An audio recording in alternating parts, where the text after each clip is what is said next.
Assalamu alaikum, que la paix soit sur vous. Pour terminer ces vidéos de la journée, il est important de comprendre pour les juifs, les chrétiens et les musulmans, dont tous les prophètes sont des obéissants dans l'obéissance, des assujettis dans la soumission bienveillante, dans l'adoration d'un seul Dieu unique, non engendré qui n'a pas engendré, qu'on dit en arabe Allah, qu'on dit pour les juifs, ils disent les chrétiens de Jésus, de l'époque de Jésus, disaient Allah aussi.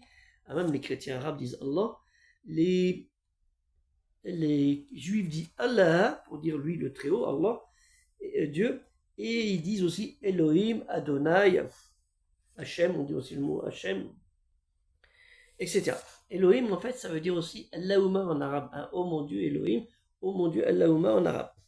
Et Dieu, le Très-Haut exalté soit-il, nous dit, il nous interpelle, il nous dit dans la Sourate 9, El-Tawba, le repentir, limité au verset 119, ô croyants, craignez Dieu et joignez-vous à ceux qui sont véridiques.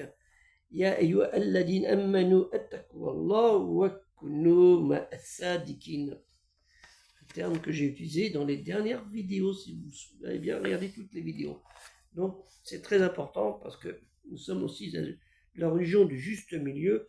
Et nous sommes aussi dans l'interdiction de l'exagération et de ne faire que le bien contre le mal. C'est très important. Hein, il faut bien penser qu'en tant que croyants, que nous devons suivre la voie du monothéisme, celle que respectaient au début les premiers juifs, les premiers chrétiens, en particulier du 1er siècle, mais qu'ils en sont sortis, comme les juifs en sont sortis, même à l'époque des prophètes.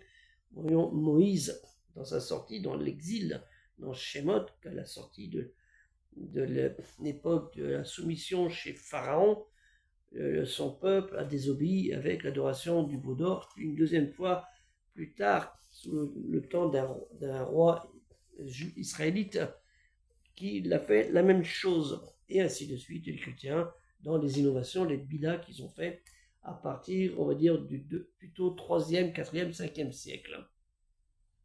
Et ça s'est suivi maintenant, malheureusement, quand le mal est rentré dans le corps d'un peuple, il est difficile de l'en faire sortir. Parce que là, si c'était qu'une seule brebis, on enlève la brebis, mais là, c'est plus le cas, malheureusement. Donc, c'est à nous de travailler là-dessus, de persévérer dans notre foi et de ne pas tomber dans le mal comme le font certains, et malheureusement, certains personnes qui se disent musulmanes, que la paix soit sous la et des culturels musulmans universels aussi, en partageant au maximum ces vidéos.